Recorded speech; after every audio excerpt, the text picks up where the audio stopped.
నమస్తే, నేను సిరి. నారసింగి జంట హత్య కేసులోనైతే కొన్ని సంచలన నిజాలైతే బయటపడ్డాయి. సో వాటికి సంబంధించి మరిన్ని విషయాలు మనకు తెలియజేయడానికి ఈరోజు మనతో పాటు ఉన్నారు ప్రముఖ సీనియర్ జర్నలిస్ట్ దుర్గా కుమార్ గారు.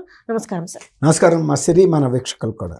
సార్, మనం ఇప్పుడు చూస్తున్నట్టయితే నారసింగ్ అదే మొన్న ఏంటంటే జంట హత్యలు అసలు వాళ్ళు ఎవరు అనేది కూడా తెలుసుకోలేని పరిస్థితుల్లో ఉండేది. కానీ పోలీసులు అయితే కొన్ని సంచలన విషయాలు అయితే బయట పెట్టారని చెప్పేసి మనకు తెలుస్తుంది. ఇంతకు అసలు ఆ హత్య అనేది, ఆ ఇద్దరు జంట హత్య అనేది ఎలా జరిగింది సార్? అసలు ఇది వాళ్ళ యూత్ ఎంత ఈజీ గోయింగ్గా ఉన్నారనేది ఈ జంట హత్యల విషయంలో ఒక గుణపాఠం నేర్చుకోవాల్సిన అంశం. ఇది యూత్ వాళ్ళు లైఫ్ని ఎంత ఈజీగా తీసుకుంటున్నారో, దాని మూలన జీవితాలు ఎలా నాశనం అయిపోతున్నాయో, వాళ్ళు ఇక్కడికి ఎందుకు వస్తున్నారో, హైదరాబాద్ లాంటి భాగ్యనగరం లాంటి జీవనోపాధి కోసం వచ్చి అది మర్చిపోయి తప్పుదోవలలో నడిచి వాళ్ళ జీవితాలనే నాశనం చేసుకుంటున్నారు. ఇది యాక్చువల్గా నార్సింగి జంట హత్యలు అన్నారు, కానీ ఇది యాక్చువల్గా ల్యాంకో హిల్స్కి దగ్గరలో ఉంటుంది ఈ గుట్ట. అక్కడ ఒక పెద్ద కన్స్ట్రక్షన్ కూడా జరుగుతూ ఉంది కింద, గుట్ట కింద. ఇది కొంచెం నిర్మానుష్యమైన ప్రదేశం. పైన అనంత పద్మస్వామి దేవాలయం ఉంది. ఇది మీరు అన్నట్టు పుప్పాలగూడకి పక్కన ఆనుకునే ఉంటుంది అనమాట.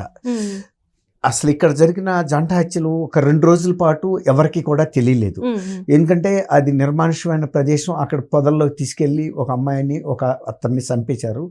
ఈ మొన్న సంక్రాంతి పండగ, భోగి పండగలో కైట్స్ ఎగరేయటానికి వెళ్ళిన పిల్లలు ఇతరులు చూసి అప్పుడు వాళ్ళు పోలీసులకు ఇన్ఫార్మ్ చేస్తే ఈ కేసు బయటకు వచ్చింది. మీరు అన్నట్టుగా అసలు ఫస్ట్ అయితే క్లూలెస్ ఎవరు ఏంటి అనేది. కానీ పోలీసులు వాళ్ళు కొన్ని ఆధారాలు అక్కడ ఉండే ఫోన్లు బట్టి, వాటిని బట్టి అసలు ఎవరు ఏంటి అనేది మొత్తం ఆధారాలు పట్టుకున్నారు. నిందితులు కూడా పట్టుకున్నారు. నిందితులు కూడా చాలా తెలివిగా ఇక్కడ ఈ హత్య చేసి వెంటనే మధ్యప్రదేశ్ వెళ్ళిపోయారు. కానీ ఫోన్ సిగ్నల్స్ ద్వారా అంతకుముందు ఎవరెవరు వీళ్ళతో ఫోన్లో మాట్లాడారనేది ఆ రికార్డు వాళ్ళకి దొరికింది. దాంతో ఈ సిగ్నల్స్ పట్టుకుని వెళ్ళారు. ఈ అమ్మాయి బిందు అనే ఒక అమ్మాయి, ఛత్తీస్గఢ్కి చెందిన అమ్మాయి. ఆమె బ్రతుకు తెరువు కోసం భర్తతో పాటు వచ్చింది. ఆమెకి 3 పిల్లలు కూడా ఉన్నారు. ఈమెకి సాకేత్ అనే ఒక అతనితో పరిచయం అయింది. అంకిత్ సాకేత్ అనే ఒక మధ్యప్రదేశ్ అతను కూడా. అతను హౌస్ కీపింగ్లో పనిచేస్తున్నాడు ఒక కంపెనీలో. మీకు తెలుసు, సాఫ్ట్వేర్ కంపెనీలు కానీ గచ్చిబౌలిలో ఎన్ని కంపెనీలు పుట్టగొడుగుల్లాగా ఉంటాయి. కానీ అవి ఎంత ఉపాధి కల్పిస్తున్నాయో అంత ఉపాధిని వీళ్ళు చక్కగా ఉపయోగించుకోకుండా వీళ్ళు ఇతరత్ర తప్పు మార్గాలు పట్టారు. అతను యాక్చువల్గా ఒక హౌస్ కీపింగ్లో పనిచేసుకుంటూ తన బ్రతుకు తను హ్యాపీగా బతకొచ్చు. ఈ అమ్మాయి బిందు కూడా తన భర్త తీసుకొచ్చాడు, 3 పిల్లలు, ఆ అమ్మాయిని పోషిస్తున్నాడు, అతను ఏదో చేసుకుంటున్నాడు. ఈ బిందుకి అంకిత్ సాకేత్కి పరిచయం అయింది. సాకేత్ పరిచయం అయిన తర్వాత వీళ్ళిద్దరి మధ్యలో వివాహేతర సంబంధం ఏర్పడింది. ఈ అంకిత్ సాకేత్ వివాహేతర సంబంధం ఏర్పడిన తర్వాత బిందు భర్తకి ఈ అంశం తెలిసింది. తెలిసిన తర్వాత ఈ ప్రాంతంలో ఉండే ఈ మణికొండ, పుప్పాలగూడ ప్రాంతం నుంచి ఇక్కడ అంకిత్ సాకేత్ ఇక్కడ ఉంటున్నాడు కాబట్టి ఈ దూరం వెళ్ళిపోతే పోతుందనే ఉద్దేశంతో వనస్థలిపురం దగ్గర చింతలకుంట అనే ఏరియాకి మార్చేశాడు మకాం. అప్పుడన్నా వీళ్ళిద్దరి మధ్యలో ఇది దూరం పెరుగుతుందని. కానీ ఇవాళ రేపు దూరం ఏం పెరుగుతుంది? ఫోన్ కాలేగా ఎక్కడుందా దూరం? ప్రపంచమే ఒక పల్లెటూరు అయిపోయింది ఒక్క ఫోన్ కాల్ దూరం. సో ఫోన్ కాల్ మీద వీళ్ళిద్దరూ టచ్లోనే ఉన్నారు. వాళ్ళిద్దరు సంబంధం కొనసాగుతుంది. వీళ్ళకి కొత్త ఐడియా వచ్చింది. బహుశా నేను అనుకోవటం, ఇతను అంకిత్ సాకేత్ ఏంటంటే వాడు నేను ఉపయోగించుకోవటం కాదు, దీన్ని ఒక వ్యాపారం కింద చేస్తే ఎలా ఉంటుంది అనేది వాళ్ళిద్దరు చర్చించుకున్నారు. చర్చించుకుని ఓకే బాగానే ఉంది, ఏముంది ఇతని ద్వారా బుకింగ్ చేసుకోవటం, అంటే వ్యభిచారం స్టార్ట్ చేశారు. చేసి అంతకుముందు కూడా ఇతను రూమ్కి పిలిపించుకున్నాడు. రాహుల్ కుమార్ రూమ్కి. ఎవరైతే అంకిత్ సాకేత్ ఫ్రెండ్స్ 3 ఉన్నారు. వీళ్ళు కూడా మధ్యప్రదేశ్ వాళ్ళే. 3 కూడా రాహుల్ కుమార్ ఒకడు, రాజ్ కుమార్ ఒకడు, సుఖేంద్ర కుమార్ ఒకడు. వాళ్ళు రూమ్కి పిలిపించుకున్నారు. ఆ అమ్మాయితో ఏకాంతంగా, అంటే విచారం, అంటే శృంగారంలో పాల్గొన్నప్పుడు వీళ్ళకి ఏం దుష్ట ఆలోచన వచ్చిందంటే, ఈ అమ్మాయితో శృంగారంలో పాల్గొన్నప్పుడు వీటన్నిటిని వీడియో తీస్తే మనకి ఇంకా కొంత దీన్ని గనక మనం అప్లోడ్ చేస్తే మనకు కొంత ఆదాయం కూడా వస్తుంది. వీళ్ళు ఇంకా బిజినెస్గా ఆలోచించారు. వాళ్ళు ఒక వ్యాపార దృక్పథంతో అంకిత్ సాకేత్, బిందు ఆలోచించారు. అది వాళ్ళ పరిమితమైన ఆలోచన వాళ్ళది. ఏదో వీళ్ళకి ఆ సుఖం ఇచ్చేస్తే మనకి ఇంత డబ్బులు వస్తామన్నారు.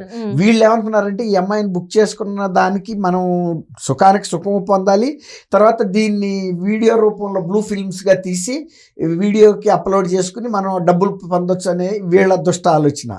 అయితే 8న జరిగిన ప్రయత్నం ఆ అమ్మాయి సహకరించలా, బాగా ఎదురు తిరిగితే గొడవ ఎందుకు లేమనుకుని ఇక ఊరుకున్నారు. కానీ తర్వాత ఈ రాహుల్ కుమార్ ఏం చేశాడంటే రాజ్ కుమార్తోనూ సుఖేంద్ర కుమార్తో కూడా ఇట్లా జరిగింది, మమ్మల్ని తీయనివ్వలేదు, కాబట్టి మళ్ళీ ఇంకొకసారి ఆ అమ్మాయిని ఇతని ద్వారానే బుక్ చేద్దాము, ఇద్దరిని పిలిపిద్దాము, వస్తారు, ఈసారి మాత్రం వీళ్ళిద్దరిని లేపేయాలి అని. అంటే అప్పుడు 8 తారీఖున జరిగినప్పుడే సాకేత్ కి విషయం తెలుసు అన్నట్టుగా ఉంది సార్. ఎందుకంటే ఆ అమ్మాయి చెప్తే అతను కూడా అడ్డుకున్నాడు, తీయటానికి వీల్లేదని.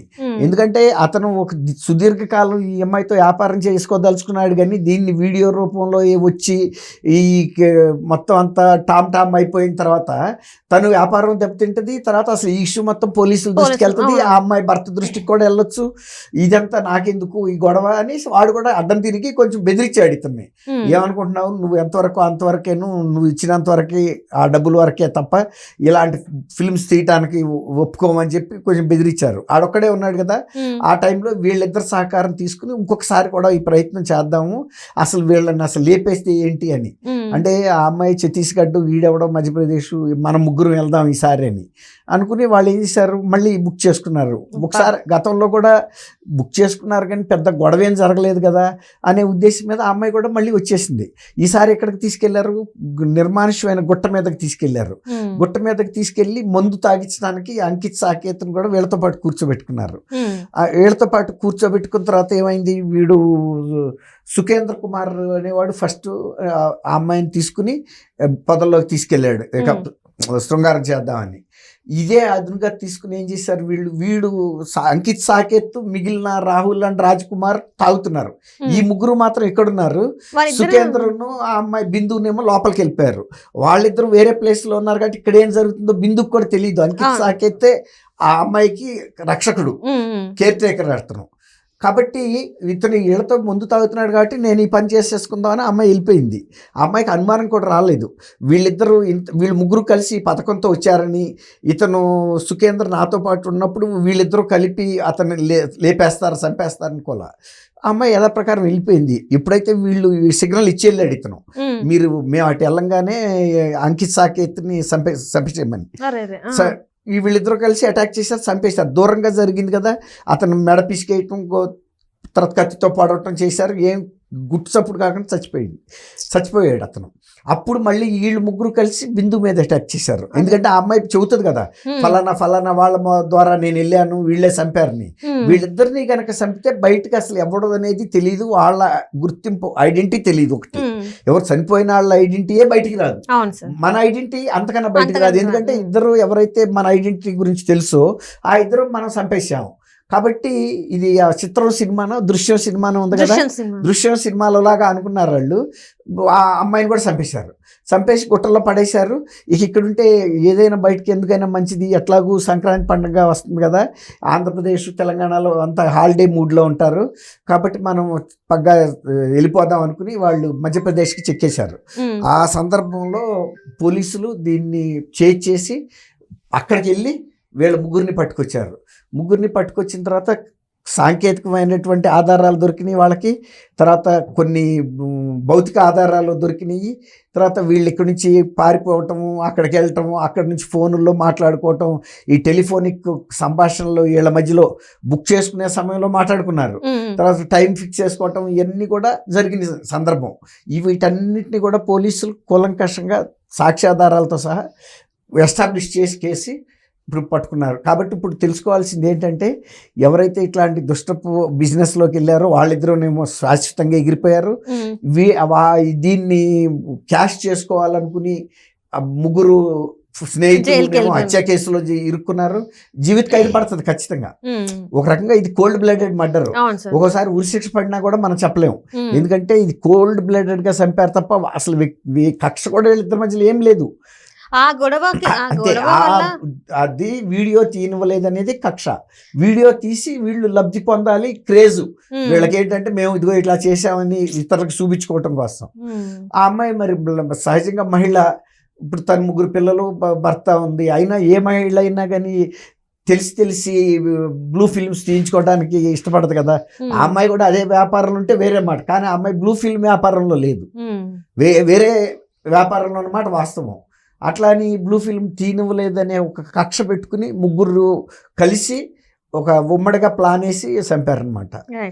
ఇది సో అంటే ఇక్కడ ఏంటంటే యువకుల మెంటాలిటీ అది ఎట్లా ఉందనేది ఉందనేది ఇప్పుడు తెలుసుకోవాలి. తెలుసుకోవాలి, కొంచెం జాగ్రత్తగా ఉండాలి. ఉండాలి, అది వాళ్ళు కూడా ఎవరైనా జాగ్రత్తగా కూడా ఉండాలి, జీవితాలు వీళ్ళైనా పాడవుతాయి. వాళ్ళైనా ఇప్పుడు ఎవరైనా చంపటం తేలికే, చంపేశారు, కానీ ఇప్పుడు ఈ కేసు నుంచి బయటపడేది మాత్రం ఇంకా లేదు, ఇంకా కష్టం. వాళ్ళిద్దరూ అలా చనిపోతే వీళ్ళ జీవితం ఇలా నాశనం. Right sir, right. Thank you so much. Thank you అమ్మ శ్రీ, మన వీక్షకులకు.